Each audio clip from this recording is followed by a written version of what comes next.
The NHL trade deadline is fast approaching, Friday, March the 8th, and you're going to want to be following SDPN because we have some excellent content lined up for you. No need to sit around in front of the TV all day. When a trade breaks, SDP will be posting immediate reactions. Then after all the wheeling and dealing is done, stay tuned for a special SDP trade deadline review episode. And as always, SDPN is where you need to be as the deadline approaches. The Chris Johnston Show is tapped into all the latest trade rumblings, and Basu and Godin have all your Montreal Canadiens updates. So tune in. Friday, March the 8th, NHL trade deadline is going to be a lot of fun, and SDPN will be all over it.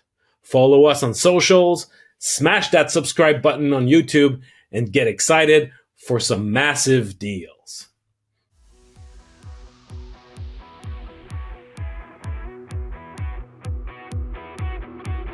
Hello, everybody. Welcome to the Basu and Godin Notebook. We are live from Nashville. Live from Nashville. Those are not hockey sticks behind us, by the way. I thought they were, but those are actually records.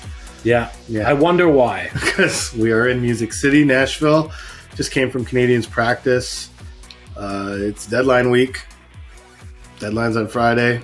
Canadiens have a game against the red-hot Nashville Predators, winners of 8 in a row on Tuesday. And then, obviously, Carolina on Thursday. And then deadline Friday. So this is our last episode before the actual trade deadline arrives.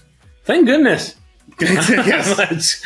I mean, it's fun to talk about these things, but at some point, you either something happens or you want to move on, so. And frankly, there's not much going on Canadian trade-wise for the Canadiens. It's a very limited crop of potential deals. So we find we're talking about the same thing all the time.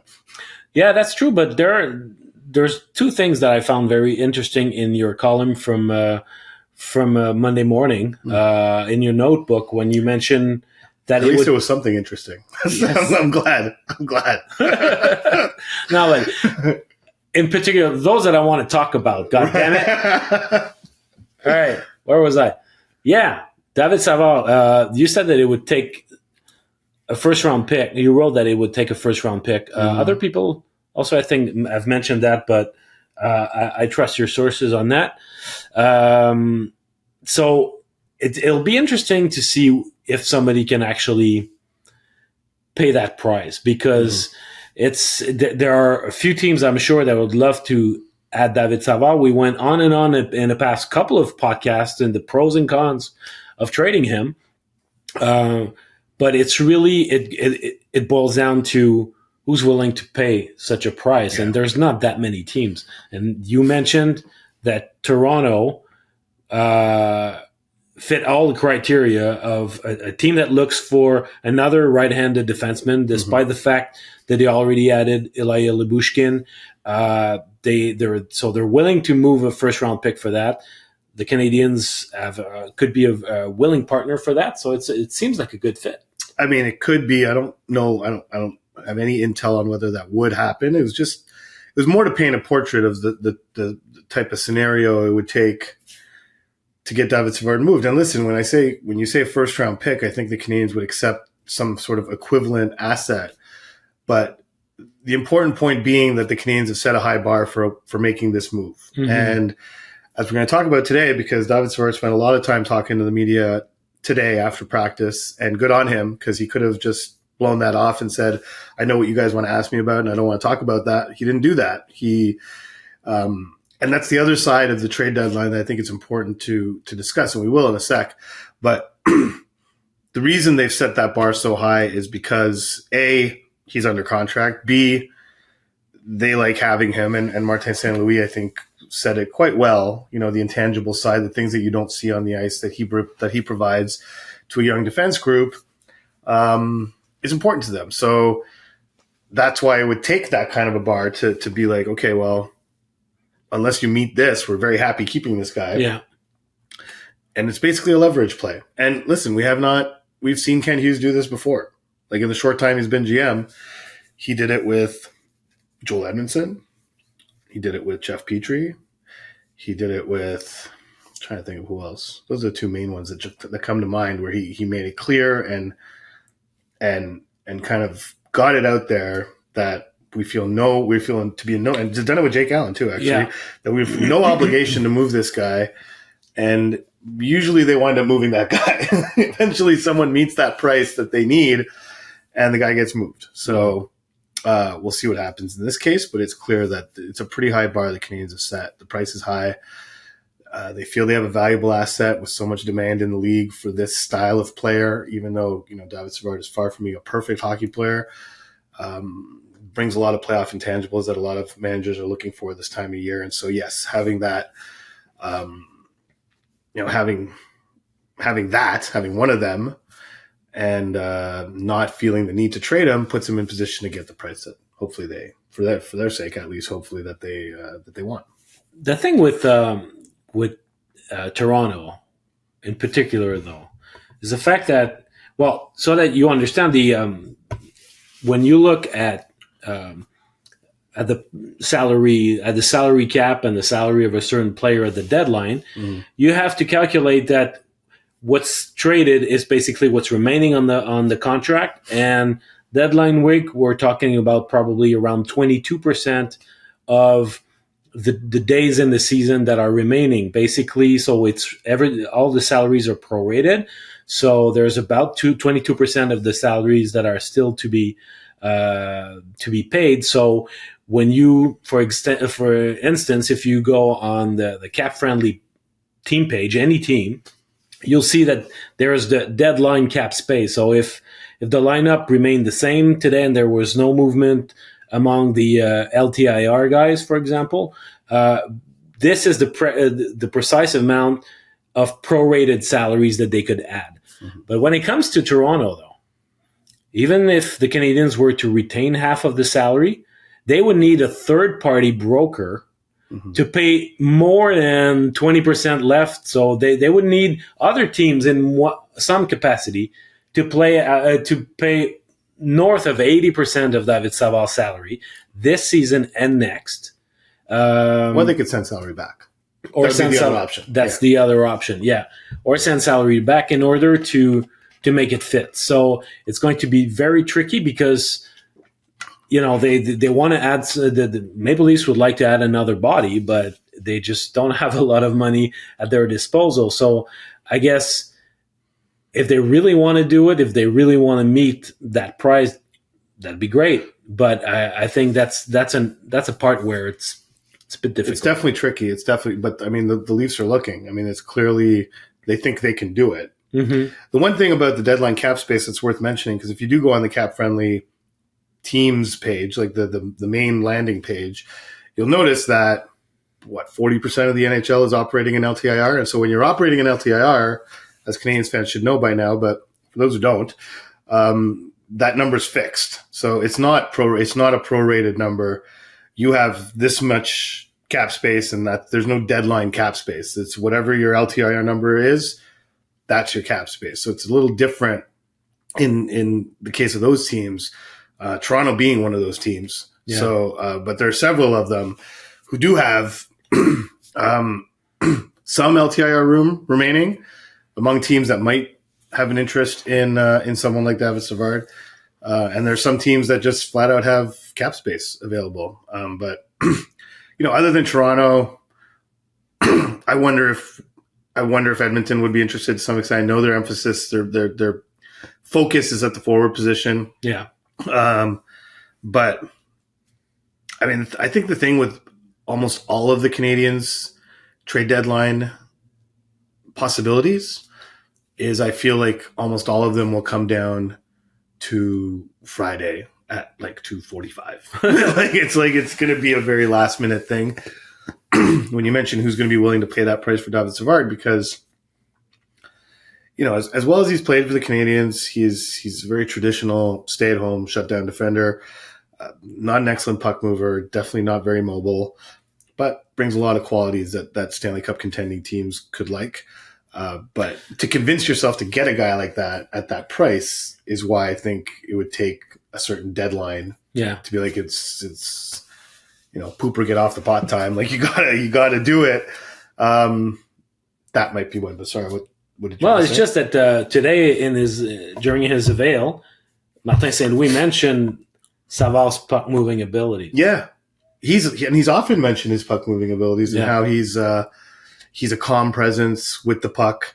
How he doesn't rush things. He makes a good first pass. He makes the right play. I mean, these are things that Martin sees, and he's not wrong. It's just that there's different kinds of puck moving. Like that's really the base model of puck moving. That you can pass the puck out of your zone, and first pass.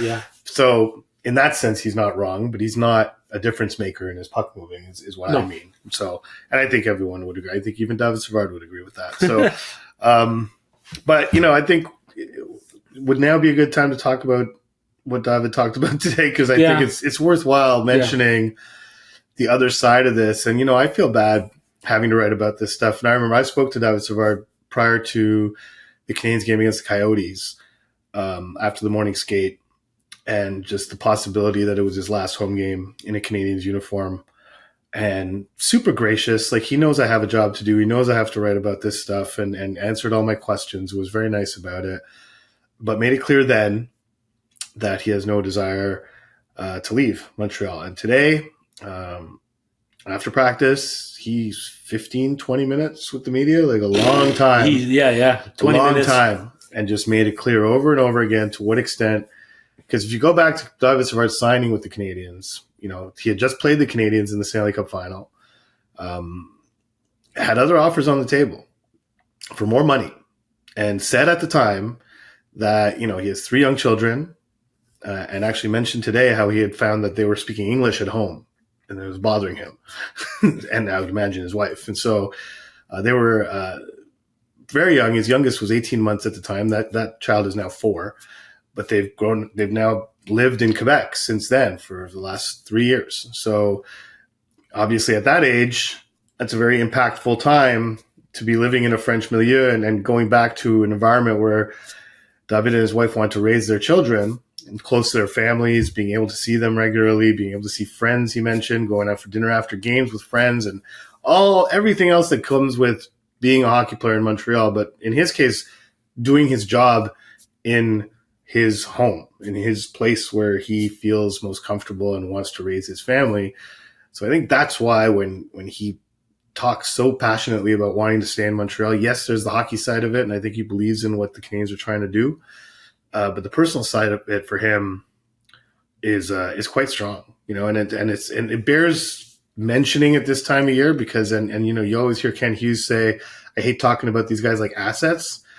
And all we do around trade deadline time is talk about these guys like assets. And David Savard provided a really good reminder, another one today, that he's not an asset, that he's a person with feelings, with family, with loved ones, with people that, a desire to do your job in the place you want to do it in. But the realities of this business are not foreign to him either. And he knows the possibilities between now and Friday. He accepts that, but doesn't have to like it. No, and I guess it's special for any hockey player to play in his hometown. They must have like some special cachet to it.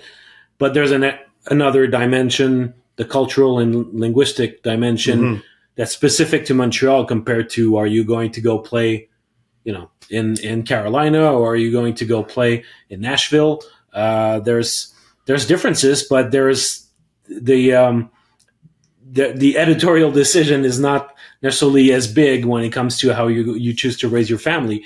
And the other thing is also, a lot has been made about the fact that there are a lot of Quebec hockey players that don't necessarily want to play for the Canadiens. And even though it's not brought up publicly, they won't say it out loud, but they'll now make it sure to their agents that this is a no-go for them, because they don't want to deal with the pressure, with the scrutiny, the fact that that basically hockey is going to occupy 100% of their life, and that includes going to the grocery store and being talked about hockey, going out to the cinema or anywhere else. They're public figures. I mean, yesterday I went to a little gift shop on Broadway here in Nashville, and there were some Canadiens fans that were there, and they got all excited because they thought they had seen Jonathan Kovacevic.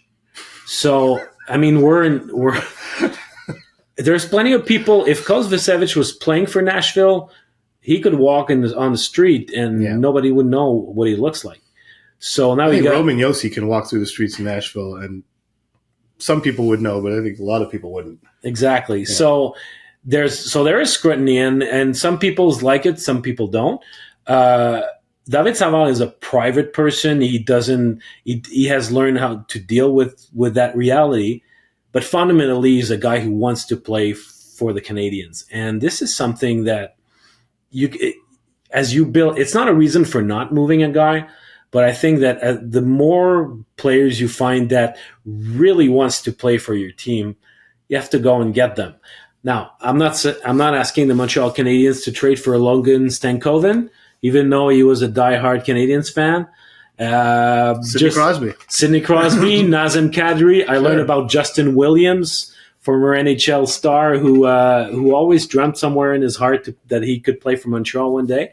There are guys like that, and I think that you have to it's good to pay special attention to those guys, but the locals who are willing to play for Montreal, you know that they're going to give their best, and there's the respect that he's got for that team is equal to the respect that the team has got for the player.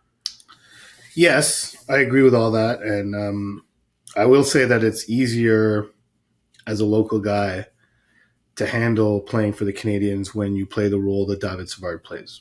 Yes. You're not expected to put up points.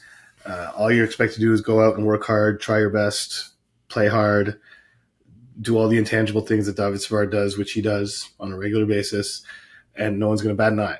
And I think generally speaking with players, the public in Montreal wants to see the work ethic, wants to see the effort. But, for instance, Josh Anderson's putting in a lot of effort. Yeah. I don't think the average Canadiens fan is all that thrilled with Josh Anderson right now, So no. it's Jonathan Drouin went through it. When you're expected to put up offensive numbers, it's a different beast. But David is able to live in that area where he can perform without those pressures because no one's gonna if David Savard goes 12 games without scoring a goal, no one's gonna bat an eye. And hell, he might actually be on a streak like that right now. I don't know. I can't remember the last time he scored, so it's been a while. So that's how the reality is different. But the other reality with David Savard is that his contract is expiring next season. And I'm not saying it's impossible that the Canadiens would re-sign him, but they're definitely not re-signing him at that number. They're definitely not re-signing him at that term. He would have to take a pretty sweet hometown discount to be able to continue playing for the Canadiens after next season ends, or perhaps even after the next trade deadline. So that reality being the case, I think everything you said is valid and it's true that you should want guys who really want to be part of it. And I think Mike Matheson is one of those guys as well. Local kid who does have that pressure to produce offensively, but really has embraced coming home, playing for his hometown team, and is playing well despite that pressure, which I think is helped by the fact that the team doesn't have that many expectations yet. When the team has expectations, that'll change too. But the finality of David Savard's time to Montreal being close at hand, makes this has to be entered into the equation. And, we have precedent here. I mean, the Joel Edmondson situation is exactly what David Savard, except for the local part. Yeah. Except for the fact that he has the personal connection that David Savard feels to playing in Quebec. They're identical situations aside from that. And when the Canadiens could not get Joel Edmondson into the lineup in time to convince teams that they should trade for him at the trade deadline, he traded him at the next best opportunity. Yeah. I think the similarities here, their ages are similar. Their playing style is similar. Their Stanley Cup pedigree is similar. But what's also similar is the possibility that you're looking at a declining asset, and so I think that there is something to that. David Savard, we've said it on the pod before, it's not getting any quicker. It's me neither.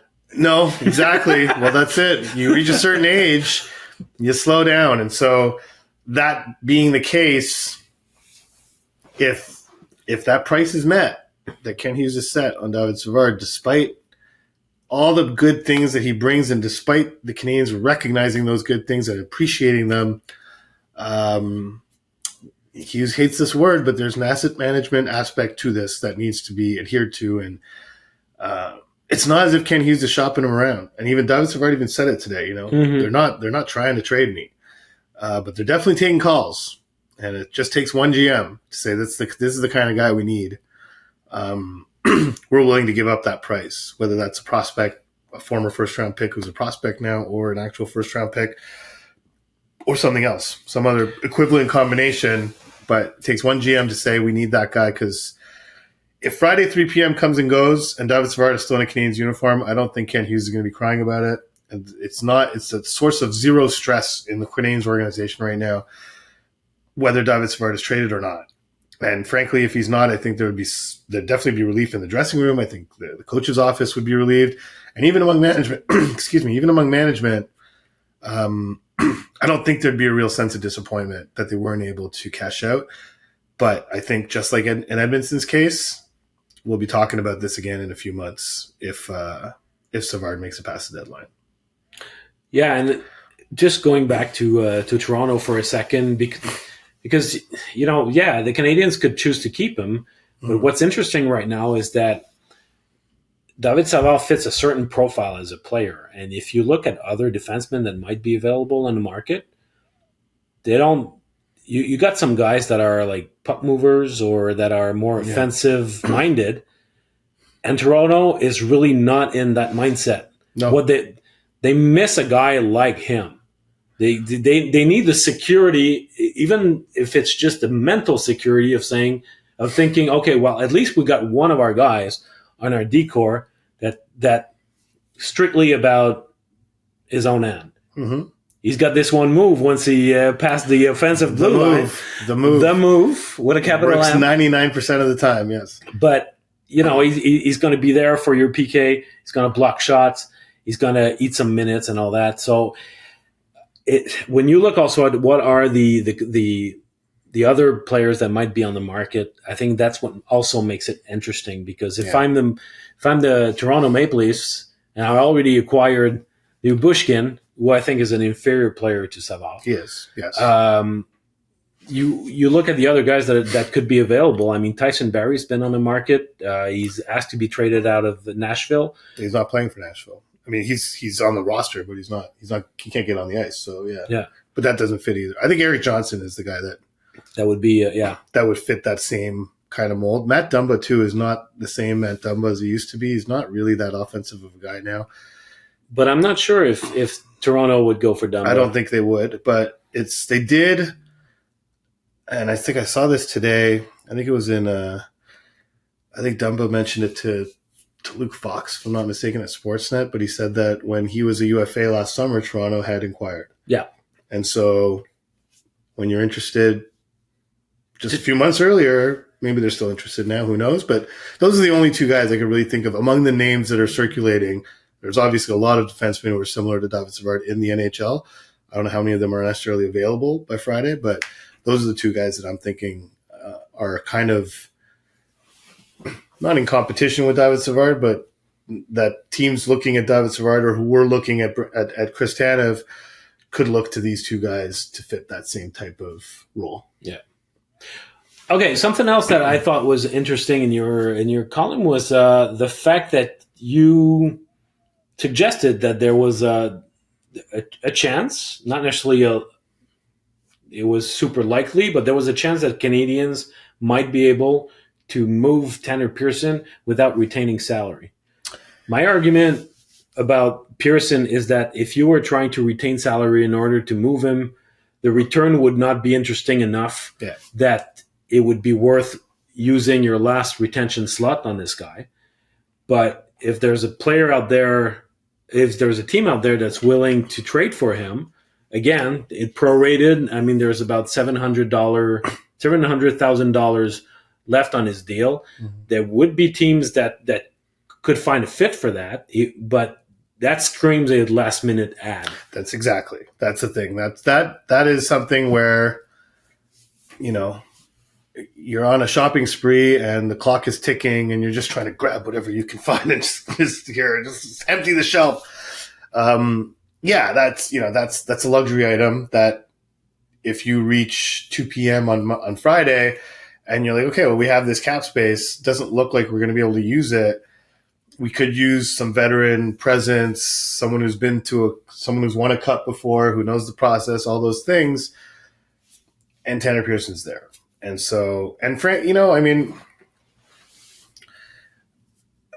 think you mentioned it earlier. Like it'd probably be more of a service to Tanner Pearson to trade him than it would to benefit the Canadiens wouldn't really get any benefit out of it. They would get a very late round pick, which they have a bunch of. That the cap relief is negligible for this year, and they don't even need it. They would be doing a solid. I think Tanner Pearson would welcome a chance to play in the playoffs. And I think the Canadiens would do right by him. But yeah, again, it doesn't make sense to retain on him. And the other thing about trading Tanner Pearson that complicates it is that if you trade Tanner Pearson, you got to replace him with someone. And the Canadiens want Laval. They want to stop messing with Laval. They'd like to be able to send Joshua Roy back to help their playoff push at some point. There are other young defensemen who are on the way. I learned recently that Canadiens feel pretty strongly about Adam Engstrom coming over when his season's over in Sweden. Obviously, David Reinbacher, and they're monitoring what's going on in the playoffs over there. That'll affect his ability when he can come or not. Lane Hudson, another possibility. But the Canadiens have placed an enormous importance on Laval making the playoffs, and it is a dogfight in that division. It is very, very, very competitive. You could finish as high as third or finish as low as being out of the playoffs. It's all within a very tight span. So trading Pearson does that too. So they would have to weigh what they do there and take away someone like, say, Condotta or someone, bring someone back that played in Montreal, Stevens, Gignac. But doing that would really weaken Laval. So I think if it comes down to it, they would have to weigh the benefits of just doing Tanner Pearson a solid and saying, here, we're going to give you a chance to go play in the playoffs, but forcing them to have to kind of manage Laval and manage that spot in the lineup that they need filled. Yeah, but instead of getting a 6th-rounder for him, why don't they go after... Yeah, they get a body back, yeah. A body back. They could get a productive AHL player who's already playing in the American League and could strengthen that team, Absolutely. That's a good point. Yeah, absolutely. They could do that, yeah. I'm thinking, because Pearson, I see there's 2 teams in particular I like for Pearson. I like Vegas, probably not as a primary move. They want to add some scoring, but if they're willing to adding 2 wingers instead of 1, I could see Pearson being that second winger. He could be a cheap ad for them. And if I'm not, it doesn't look as though their AHL affiliate is in line to make the playoffs this year. And the other one is LA. That's where Pearson was the most comfortable, had his most productive years. They have not departed that much from this. Still tight with Kopitar. Yeah. Yeah. Absolutely. My good old buddy, Anjay, he said the other day. And I saw them leaving together after the Canadiens played in LA. Oh, yeah? Yeah. Pearson was hanging out with Kopitar, and they were doing something. I don't know what they were doing. And he's got that 200-foot mentality. He understands that system, like the back of his hand. And it would be a good fit. And over there, they've got some guys. I'm thinking of a guy like Samuel Fejemo, who's a guy, I think he went on waivers earlier this year. He did, yeah. And he's a guy that maybe could be given, he could help your AHL team, but you'd have him next year too and say, okay, is there something that we can do with a guy like that? Yeah. And it's not somebody who will help the Kings this season or maybe ever, I don't know. But that's sort of instead of getting a 6th-round pick, go get a guy like that. He's going to help the Rocket, and who knows what you can, he can be he can be an interesting gamble for the future. That's a good thought. I wish I would have talked to you before I wrote my notebook. I would have added that. It would have had 3 interesting things in the notebook instead of just 2. Well, I'm glad I can provide my own tidbit of interesting things to talk about on this podcast. Gosh. All right, so let's talk about, well, first of all, let's just finish up with the potential movers here. Jake Allen also spoke today. He's been pretty clear the whole time. He's kind of had a very similar take to David Savard with, the reason he extended here is he wants to see this through. And it's for different reasons. He sees it as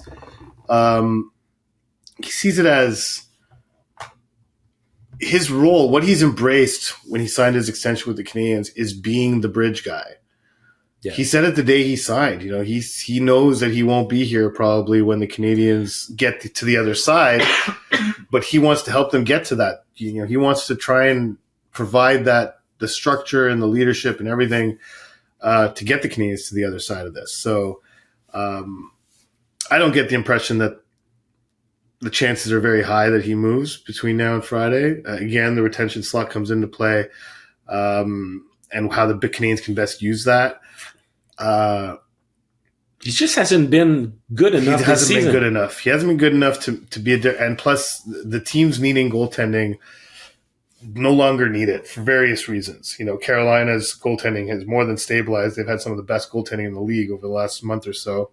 Edmonton's goaltending is stabilized.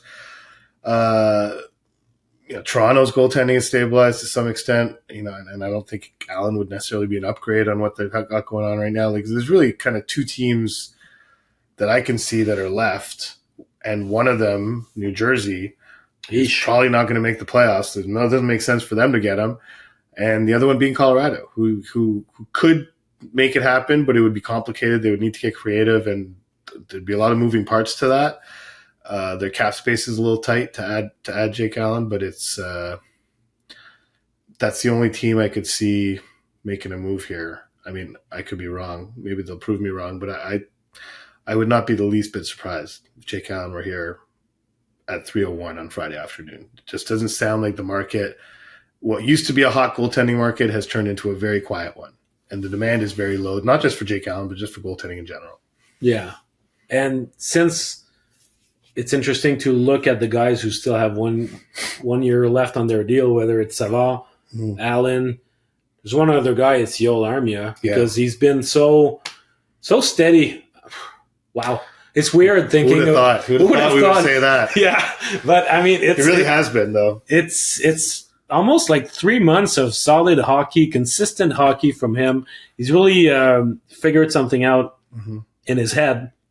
And it shows on the ice too, but at the same time, just quickly, he talked about that the other night. In Tampa, pretty kind of matter of factly. How he does think he's figured something out. Like, he's figured out a way to not let the negatives overwhelm him and take over. I mean, honestly, he could break his career high in goals. I think his career high in goals is 16. He's at 11 now. Yeah. He does work with the Canadian sort of mental performance coach quite regularly, speaks to him quite regularly, but he was very kind of honest about how he really feels he's made a breakthrough in being able to not dwell on the negative all the time and just move on after a shift and play your next shift. And so this is really the source of so much of Armia's inconsistency has been this inability to get out of this mental fog that he gets into sometimes, where he's very hard on himself, has a very high standard for himself, and he feels he's found methods and ways to get past it. So good for him. Yeah. So I saw, whether it's in articles or online, people get carried away and say, "Oh, well, he's increasing his value. It's time to trade him." Mm-hmm. But it's a little bit like the Allen situation, and also a little bit like the Pearson situation, in the sense that you would have nobody's going to take him at his full salary. At this time, and I think that you could have somebody else, namely Savard, you could use your retention slot and get a better return, even if you act as a third-party broker for another deal, and get a better asset in return for Armia than pay half of his salary for next season too. So the thing is, well, you just sit there and just hope that whatever he has figured out can carry over next season. And when he plays like that, he's worth his salary, and he's a third line caliber player on any team. He's a good player. If it's just that too often, he would show glimpses of what he's able to do, and then you would fall in the trap of dreaming, oh, what could it be? And then he disappoints you after. But now it's not exactly the same as it's a different story that's being written right now. Yeah. With the way that things have gone for him. But if it carries over next season, then the rest of the league will say, oh, maybe this is Joel Armia 2.0, and then he might draw some interest. Because that's my thing with him is that, no NHL scout watches any teams play every single game. Scouts bounce around. They go around. There are definitely scouts who watch certain teams more than others and who are assigned certain teams, and so they'll watch 50, 60 of their games over the course of the season. But, generally scouts have an idea on a guy, and it takes a while to break that idea on a guy. And I think enough NHL scouts and enough NHL general managers have seen Joel Armia be sort of the invisible version of Joel Armia, where he just kind of disappears and is not very impactful on the game, and it's not doing a whole lot, is a step behind. That version of Joel Armia still exists. It's kind of the opposite effect of like Ben Sherratt. Like Ben Sherratt, when the Canadiens were looking to trade him, what did GMs have in their minds? Is Ben Sherratt in the playoffs being mean and nasty and cross-checking Austin Matthews over and over again. And like that kind of image of him in the playoffs is what increased Ben Sherratt's trade value to the point where the Canadiens were able to get a first-round pick for him. I think Joel Armia is, while he also had an excellent playoff run in 2021, what's happened since then, I think, is the dominant narrative around him and makes him difficult to trade. And frankly, probably not, doesn't even make sense for the Canadiens to trade him much, because they need some guys who can play NHL hockey and help this team now, but definitely next season. And if Joel Armia is just allowed to play out his contract and then go off to greener pastures, or maybe even come back at sort of a lesser salary, I think that would be fine. Because I think the Canadiens are hoping not to be, I don't think they expect to be a contending team, but they hope not to be like this hard sell team at the deadline next season. No, but it's interesting when you talk about the scouts from other teams who are who have a certain image of him, and it would take time for them to erase that image and replace it with something fresh, something new. Well, the same can be said of the majority of the Canadiens fans who have this idea about Armia, and inviting them to watch him from a different perspective, under a different light. It's taking time. It's been 3 months, and there's still plenty of people that say, "Oh, he disappears all the time. He shows you." Yeah, but you see that he hasn't done it in 3 months. Exactly, like disappear. No, but still, that old image still prevails. Mm-hmm. So we'll have to see if next year he can build on that. And that it could really change the dynamic. I would say not only or not mainly for the Canadiens, but mainly for him, for the rest of his career. So when we'll ask ourselves, well, what do these guys play for? What's the meaning of the rest of that season?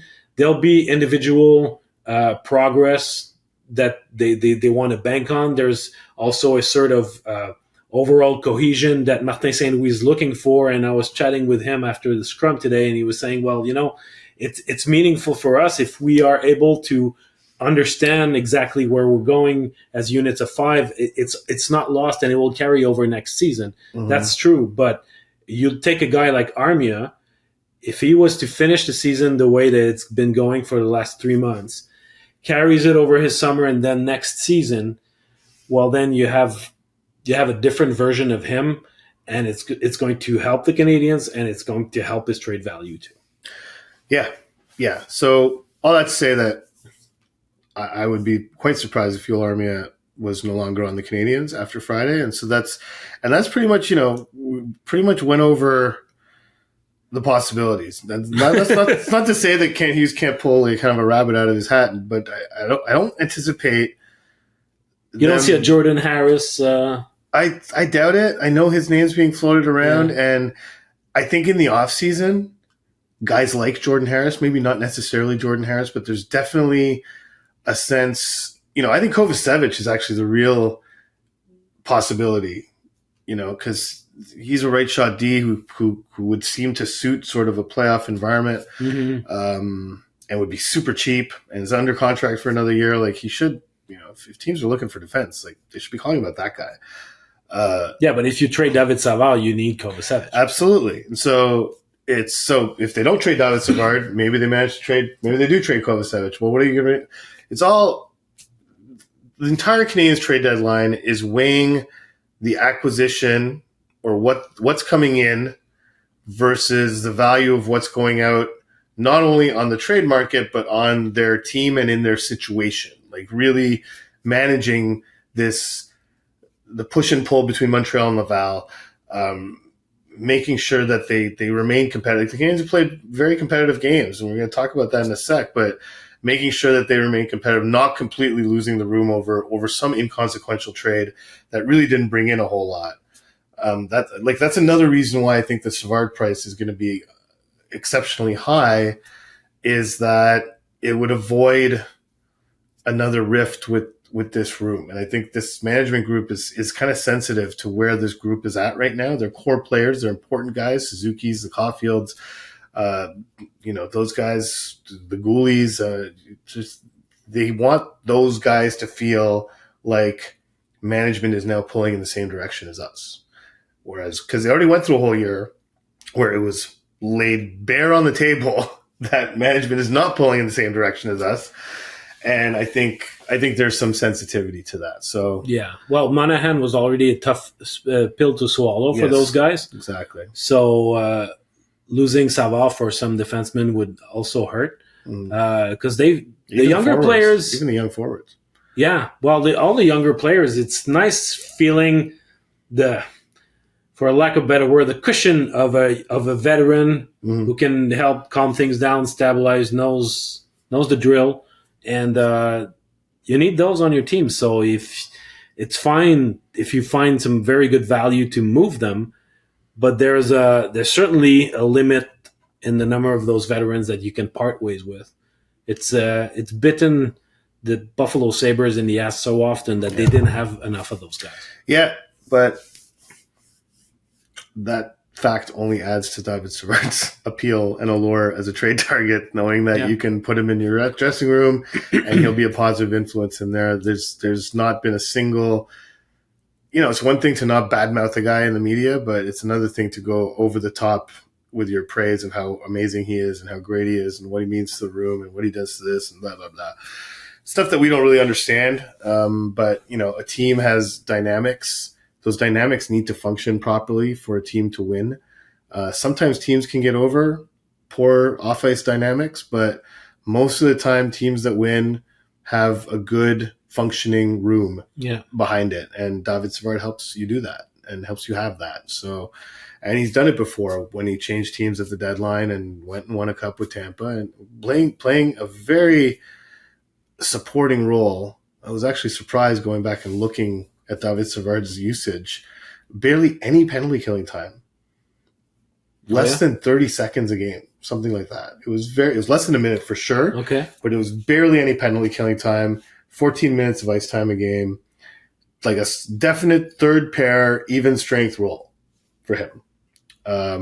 Which on a good team probably suits him best. He's going to give you 14 great minutes. Mm-hmm. When he's regularly over the 20-minute mark as he is with the Canadiens, that's when, you see some chinks in his game a little bit and see some of the weaknesses kind of get exposed. But he's able to play that top four role as well. So if a team is desperate, like Toronto, for instance, that would ideally like to add a guy who can play on the right side in the top four, I mean, David Savard can do that. Is that ideal for him? Probably not, but he's doing it right now. Well, he's reaching – you'll see how I transition into our next subject. Oh, nice. He's reaching those 20 minutes, sometimes not by the number of shifts, but by the fact that sometimes he'll extend some of his shifts in the second period. That's good. That's you good. know? Yeah, I got it. That's good. But that's true, though. Yeah, absolutely. Absolutely. Because he can't get off the ice. Exactly. So it's not rare that you'll see a minute 40 shift in the second period or 2 or 3 of those shifts. Can I mention one thing about the second period, how the bench is far? Yes, go ahead. This might shock all of you, but the bench is equally far for both teams. Yeah. There's no disadvantage. Your bench is far from your defensive blue line. Their bench is far from their defensive blue line. You're playing on the same ice surface. It wasn't always like that, though. When we were kids, they were facing each other. Yeah, that's true. That's true. I like that. Yeah. Yeah, that was good. So, so there's been certain issues regarding the Canadiens' play that have continued at the beginning of this trip. Very encouraging 2 games that they played. Let's start with that. In Florida and in Tampa. Yeah. They were very, very competitive. But they started off strong, and then for any number of reasons, they struggle in the second period. They get buried they get pinned in their own end. David Savard, Arbor Jackai, and a bunch of other guys. It happens to many of them. Mm-hmm. And now it's a matter of, are we surviving? Are we making sure that we don't give up our leads? And then in the third period, that's been a common theme of those 2 games also, is that they got beat by a penalty, a power play goal against that came at a very inopportune time. Mm-hmm. So that's the way I see it. Well, I think Marty had a good point on it, and I would tend to agree with him, where he said, and this isn't actually, I'm not referring to the power play, but he was talking about the power play and giving up the 2 short-handed goals in the third period, went up a goal. I think that's kind of why Sam Montembeault was very upset after the Panthers game. I think he thought he should have stopped that Sam Reinhart goal. The shorthanded goal against Tampa, that's a clean breakaway from the offensive blue line. And I don't think Caden Primo, it's not fair to pin that on him at all. I think Nick Suzuki bears a lot more responsibility for that. But it's when Marty said, I'd rather have to correct that and have the power play that we have right now than have it be the opposite. I'll live with that and we'll correct that. What's more important is that we have the power play that we have right now. Mm-hmm. A very effective first power play unit. And I think that applies generally to the state of the Canadiens' collective game right now, is that same philosophy. Like, I'll live with blowing a third period lead and losing in a shootout against, 2 of the, definitely probably the best team in the NHL right now in South Florida, and then Tampa being what it is, but they're a high-powered team. They're not one of the best teams in the league anymore, but they're still a playoff team, and they still have a lot of championship pedigree, and their urgency is really high right now. So for the Canadiens to come out of those 2 games where they generally don't fare well on the road, to play the way they did overshadows, to me, the incidents or the instances or the circumstances of how those games went down. Yes, the second periods have been bad all season, not just over these 2 games, but generally speaking. The penalty kill has been bad all season and has improved against 2 pretty lethal power plays, particularly a 4-on-3 in overtime, and keeping them off the board was pretty impressive, but still definite room for improvement there.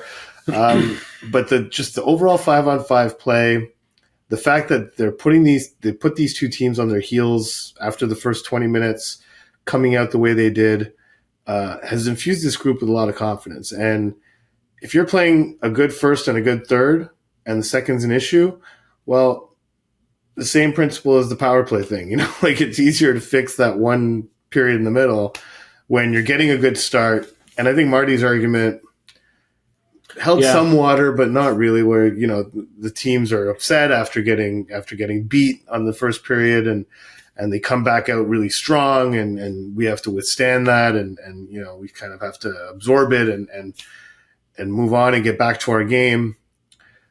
Is, I guess, true to some extent, but you had the flip argument to that the week before when he was talking about boxes where the team stay in the hard box, exactly, where they started the game well. They had a good start. They felt good about their game, but that level of urgency did not remain high, and there was a little bit, and that's where an experience, according to St. Louis, gets in the way. Is that there's that dip in urgency because they're comfortable with the way that they're playing, and so far so good. Mm-hmm. We have it under control. We've got our A game tonight. Then it dips, and it turns against them in the second period when the other team, boom, comes back and with, renewed sense of urgency. So that's where they're back on their heels. I understand it makes sense, but I'm not sure to which extent the fact that at some point they were facing opponents that the majority of them are better teams. And if the Canadiens, are giving them a very strong opposition in the first period, in the first intermission, they'll say, hey, that's enough. Those are the Montreal Canadiens. We should be beating those guys. Mm-hmm. Let's get to work, guys. And then, second period, they'll. But the fact is, the Canadiens, the fact that they're able in the third to come back and show that resilience in their play and in their determination, it might not result in wins, but that level of competitiveness, it must be music to Martin St. Louis' ears. Oh, you mean competitive losing? Yes, I mean competitive losing. Not. It's just the thing that happens in first intermission, and I asked Marty about it. He didn't seem to want to. He kind of agreed, that teams, when they say, hey, we should be beating the Montreal Canadiens right now, let's go out and do it, their coaching staff also makes some adjustments to how they're playing. Like, obviously, what we did in the first period wasn't working. Let's tweak this. Let's do this. Let's change this on our forecheck. Let's do this here. And, hockey games are a chess game in many ways like that, and that's what makes the playoffs so interesting, is watching the coaches kind of go back and forth, adjustments between each side. And Marty kind of said, yeah, I guess, that's maybe they're a little slow to counter adjust. No, he didn't agree to that. Let's be that clear. That's kind of what I was asking. And aren't you slow to adjust? Yeah, that's I kind of intimated that in the question. Like, the other team makes adjustments and it takes them time to get back. And he didn't agree with that, but he did agree that the other team making adjustments might impact why the Canadiens have had so much trouble in the second period. But again, considering not only the last two games, but the previous 6 games where it was going well, aside from that Arizona game, which they won, they've played really good hockey for a really long time, and this was just a continuation of that. And Tuesday night, this is the hottest team in the NHL right now, the Nashville Predators, believe it or not. But it's true. They are the hottest team in the NHL, so it's another test for this group. And if they reproduce the same result, even if it's a loss, but they get a point out of it, like, honestly, the trip would already be a success. Like, we were talking about this trip, remember? Oh yeah, that it's going to be 0-4. They're going to get demolished every game, and they'll go into the deadline limping and hurting and bleeding and everything. And so halfway through the trip, they have not done that. All right, let's move on to Monday Mailbag, and this week we're going to do a special. We're going to empty pretty much empty the mailbag from our email, because there are plenty of people that write to us by email, so we didn't even have to bother tweeting the Twitter people. We left the Twitter people alone. Exactly. Yes. Well, you're going to get your chance to react and ask your questions in the next episode. But we dug into those that we received at Basu and Godin at gmail.com. But as usual, you can also send us your questions on our Twitter account, which is simply Basu and Godin. First question coming from Steve Dion. He says, love the podcast. So thanks, Steve. We have 2 retention slots for 24-25 season with 4 potential uses: Armia, Allen, Savard, and Dvorak. Which do you consider would give us the better return?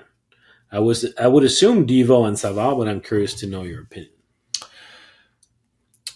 Dvorak is an interesting case, I feel. He's had injury issues, but you talk about the reason why I think of him in a similar vein as Savard is Dvorak's the type of guy that playoff teams need. He's overpaid, which is why the retention slot becomes important. But he's a very reliable face-off guy. He is a reliable penalty killer, and in a pinch, if needed, he can play on your power play and won't kill it. He hasn't been great with the Canadiens on the power play. I don't think that's Dvorak's fault necessarily. He can play that position. He did it quite well in Arizona before coming to Montreal. So I think your assumption, Steve, of Dvorak and Savard, is a good one. But as we mentioned already, the Armia situation remains to be seen. If he carries this over into next year, maybe he becomes a candidate. But definitely in this offseason, if he plays this way till the end of the season, maybe that comes into play. But I think the one guy where there's the least value is Jake Allen. Yeah. Of those 4. For sure. And it's not likely to change because as time goes by, he's probably going to play less and less. Yeah. So he won't even have a chance to redeem his value. So I think that over the summer, the Canadiens will try to get whatever they can for him. But the window where, if there was ever a sweet spot where they could have gotten something, they let that slip away. Yeah, and trading goalies is complicated. There's so many other forces at play that it's difficult. Let's go to one from Bill Shahidi. Hope I'm saying that right. Bill Shahidi asks, since this is supposed to be a D-heavy draft, isn't it more likely the Habs pick a forward if they select outside the top 5 and thus winning games down the stretch may not be such a terrible thing? Well, the Canadiens will never think that winning games is a terrible thing. Thank you. So that's the first thing. I don't think that even that's true that it's a D heavy in terms of drafting, but we cannot assume that those defensemen will be in the top 5 because when push comes to shove, the interest of having a big centerman like Caden Lindstrom, although it's not entirely clear if he's projected to be a centerman or a winger at the NHL level, but teams that picture him as a centerman, there's a lot of value in a pick like that. The meet-off brings a level of skill also that I'm sure will be high on certain teams' lists. So I think that I understand your point, and if it falls correctly, I think that there's a chance that the Canadiens could draft themselves a very nice forward. But the other thing that would suggest we start thinking of is, despite the fact that Montreal Canadiens have a ton of prospects on defense, do they still think that one of them is a surefire first pairing defenseman? And if they're not convinced that Ryan Backer is that guy, if they're not convinced that that Hudson's a future first pairing defenseman, or Mailloux or anybody else, maybe that they would be open to the idea that say, we've identified in the last 12 months that in this draft, this prospect on defense or that prospect on defense, in our eyes, is a future first pairing defenseman. I wouldn't. It would not go. If you never want to draft out of need completely, but I still feel like it influences your perception of what's the best player available. And for the Canadiens, despite the fact that they're so loaded on defense, if they think that they have quantity more than quality, you cannot completely eliminate that possibility. No, although I do think that the Canadiens are heavily inclined to draft a forward. That's what I think Bill's question has some sense to it, in the sense that, yes, I think the Canadiens view the situation as being favorable to the hole that they would like to fill with this draft pick, that they would get probably a pick of among 2 or 3 forwards that they would otherwise not have available to them at their slot if it weren't so defense heavy as it is this year. But I would say that the further you get, like where I agree with your point, is the further you get from the top 5. So if you go up to like 8th, let's say you're picking 8th, then you're kind of getting the last of those forwards potentially. You know, like if let's say you've identified, let's say so Celbrini's out, yeah, and so let's say you've identified like one of Demidov, Lindstrom, or say Yzerman, or Catton, whatever. Yes, you're likely to get one of those guys at 8, but you're not being able to pick among them at 8. You're not choosing the best of the group at 8. For sure. So yeah. It's so there's just that to keep in mind, that, you know, obviously, it goes without saying, the higher you're drafting, the better it is. So that still applies. Sorry, that's my tummy. I'm still digesting last night's dinner. Okay, wow, let's get to Ben Truman so that Marc Antoine can go to the bathroom. That's hilarious. I don't know if they heard that. Sounds like a cat. Yeah, I know. It must be a cat under the couch. I thought there was. Yeah. Ben Truman asks, with Evgeny Kuznetsov of the Washington Capitals being placed on waivers and apparently outstaying his welcome in Washington, do you think it's possible we could see a trade similar to the original Monahan deal with Calgary during the offseason? Washington seems to have no interest in tanking, while Ovechkin chases the record. Is it possible that could be a landing spot, with Dvorak being part of that trade, so that they wouldn't be dumping Kuznetsov in a first for nothing? What do you think of that? Well, of course, I'm intrigued as to which team is going to give Kuznetsov a second chance.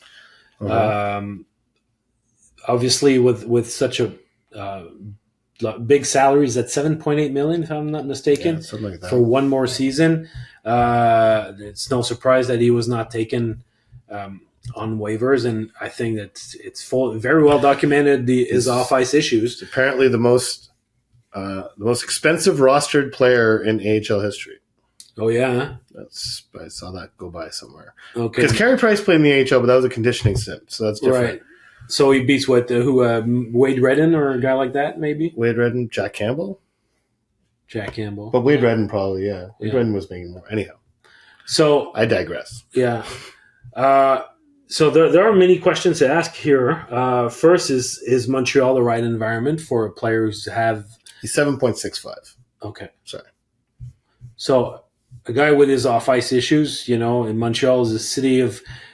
He's gone through the program. Yeah. He's gone through the program, and I think people who go through the program deserve a chance to come out of the program and be a new self, So, sorry, 7.8, honestly. That's what I said. That's what you said, yes. Yeah. I got the buried mixed up. Okay. Yeah. So, anyway, when it comes to Kuznetsov, I understand your point of comparing. I think that tying him to a Monahan-like trade is where I don't really see it happening. Mm-hmm. If the Canadiens were to trade Dvorak for Kuznetsov, I don't think that the Capitals would add a first-round pick for him. The Monahan deal, when you go back to Calgary, was that Calgary were looking to unload the last year of the salary because they needed some room to sign other guys that were higher on their priority, and they needed to move that salary. Not other guys. This one specific guy, Nazem Kadri. Nazem Kadri they needed room to sign him. So in this case, I would look for a Monahan type deal. There are two guys that I'm thinking of. I'm thinking of Ilya Mikheyev in Vancouver, who's recovered from a knee surgery, but has come back this year, but is not really skating to his full potential. He's having a down season, making close to $5 million a year. If the Canucks want to make a run at signing Elias Lindholm, that I could see happen. Also, in Winnipeg, Nate Schmidt, defenseman Nate Schmidt, who's a guy who's been scratched on a few occasions, plays with 16 minutes a night, something like that. High ticket too. He's entering the last year of his deal. Those two guys, if you're looking for a Monahan trade, in my mind, are probably closer comparisons. Yeah, and I think Kuznetsov is a possibility if you take Dvorak out of it. I agree with you. Once you include Dvorak and you're sending back money, you're not getting a first. I mean, obviously there's like a $3 million disparity between the two, but they're not sending a first-round pick if they're also taking Dvorak's money. So I agree with you there, but there is a possibility. If you take Dvorak out, then I think a Monahan-style trade with Kuznetsov. Would you try Kuznetsov in Montreal? Yeah, I would give it a shot. I mean, if you're getting a first-round pick on top of it, yeah, I would do that. I mean, he was – when the Capitals won the Cup, he was, in my eyes, was a Conn Smythe candidate. Mm-hmm. He was that quality of a player. And so, I mean, he's had some problems. He's worked on them. He's been released from the program. It's quite something to see this happen right after being released from the program. It's unfortunate, I would even say that, but obviously this has been stewing for a long time in Washington. He wants to change the scenery. I think also that they want him, just by going to the American League, being in a different environment. Yes. So they do want that, but I think they just don't want him in their environment too. No. So, but I mean, he's 31 years old. His skill set has not completely disappeared. Yeah. So he's. I think it'd be worth discussing. I mean, listen, you need some like intel on who this guy is. Yeah. And like what's going on with him. But I think it'd be worth a shot. But he's not. Sean Monahan came with an impeccable reputation. He just couldn't stay healthy. But as far as being a teammate goes, as far as being like a smart hockey player goes, that has not changed. And frankly, if Sean Monahan makes it to UFA, like, I don't know how likely it is, but it would not completely shock me if the Canadiens went after him and tried to bring him back. That's how appreciated he was. Yeah, for sure. In the organization, coaching staff, players, management, everything. It would not shock me. I'm not saying it'll happen. It's not. Don't take this and run with it. But wouldn't shock me. Okay, this was an interesting question. I'd like to read it. It's a little long, but it's interesting. It comes from Neil Theriot. All this talk about Suzuki's growth this season got me wondering, are we at a point where this is Nick's team, in quotation marks, in the way that Boston was Bergeron's and Pittsburgh's is Crosby's? Those two teams are good examples of how teams can sort of take on the personality of the captain, where new players coming in adapt to the established team culture instead of the other way around. From an outsider's perspective, it seems like that hasn't really been the case in Montreal since Koivu. I ask because I'm wondering if management would be concerned about upsetting the team balance or creating a fractured locker room when considering a trade for a more established scoring forward. In other words, would they have reason to worry if someone with a big personality like Zegras was brought in, or is the locker room tight enough to co-opt a big personality and have it become part of the established culture? Thanks, Neil Theriot. Thanks for the question. Neil, my first take is that this has been the case since Koivu. It was absolutely the case with Shea Weber. That was Shea Weber's team. People who came in kind of fell in line to how Shea Weber sees things. The phenomenon you were describing here 100% happened when Shea Weber was captain of the Canadiens. It was his team. Even though Carey Price was the superstar, Shea Weber drove that bus in many ways. And he's very similar personality-wise to Carey Price. But I think we've had that since Koivu. But just overall, I don't think bringing in a high-scoring forward, established scoring forward, or a big personality like Zegras in any way impacts the extent to which this is Nick Suzuki's team. Cole Caulfield's got a big personality. We don't hear about it much because he doesn't really show it on camera too often, but he does. He's got a big personality. And him and Cole him and Nick Suzuki are two peas in a pod. I just saw them today leaving the rink together, going off to do something. So it's and we know that Cole would love to have Zegras around. Yes. He calls him Zygmunt. So it's and also when it comes to is it Nick's team, I think that we're on the way there, and I think that it's a good thing because you want a team to take on the personality of his leaders, and I think that Nick's behavior and just his whole demeanor is something that draws a lot of respect. But he's not at Crosby level on the ice, but even off the ice, Crosby, or I'm not sure to which extent it was the same with Bergeron, because you had Shara there for so many years. Yeah. But let's say Crosby, any big management decision through the years transited through him. He was consulted for that. And I don't think that Suzuki right now is at this stage of his career yet. No. So it's going to, but eventually it'll be the case. But it's not quite there yet. I also think it's important to note, I think there's a misconception out there. Just because Cole Caulfield's contract came in under Nick Suzuki's does not mean the Canadiens are going to refuse to give out contracts higher than Nick Suzuki's. They did that with Cole, and I think Cole understood because they were at the same stage of their career, both coming off entry level, both pillars of this organization. They're going to be kind of central to whatever happens here.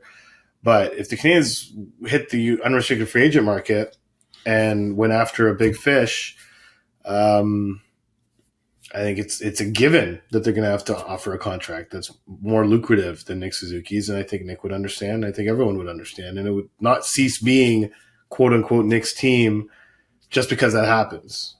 It happens quite often. David Pastrnak made more than Patrice Bergeron, I think, at the end. Yeah. And it wasn't David Pastrnak's team while Patrice Bergeron was still there. So Neil, and just finish on we mentioned the name Zegras. I think that we should not overblow this idea of Zegras' big personality. It's as a hindrance. Mm-hmm. I'm sure that after years of the Canadiens rebuilding and selling off assets, the top players on this team, starting with Suzuki, will welcome with open arms injection of talent and say, okay, good. Here's a guy who's going to make us better. Mm-hmm. So the little ins and outs of how a guy can integrate himself to a new team, that's part of the captain's challenge. But the best players on the team will always welcome that there are other good guys are coming that will come and strengthen the team. So let's hope that for the sake of the Montreal Canadiens, that it happens sooner rather than later. It's not going to happen in this trade deadline, but who knows? Maybe starting this summer, we might start seeing a change in that sense. Yeah. So, all right. Well, that's it. Next time we talk to you will be after the trade deadline. So we have our Friday show. Friday is the trade deadline. Just a bit of a heads up. Obviously, check out SDPN that day. There's going to be lots of stuff going on. As far as we're concerned, Ken Hughes is going to speak at some point after 3 p.m. that day to discuss what did or didn't happen. We will have to write after that. It's not quite clear, but we will have a recap of some sort at some point on deadline day. Yeah. It might be later in the evening, but we will. Right after the deadline. We might do it right after Ken Hughes speaks. So we're still trying to figure that out. Kind of depends on what happens, but you will hear from us on Friday, deadline day, at some point. Yeah, I think it might be just probably a shorter episode. So you know what? Let's make a deal, you and I. We're gonna skip Future Friday this Friday. Yeah. Give it a pause for a week, and come back to our tradition the week after with the jingle that everybody loves. So that's it. So it's going to be strictly focused on the action or the inaction of the Montreal Canadiens around trade deadline. Happy deadline week, everyone! Yay!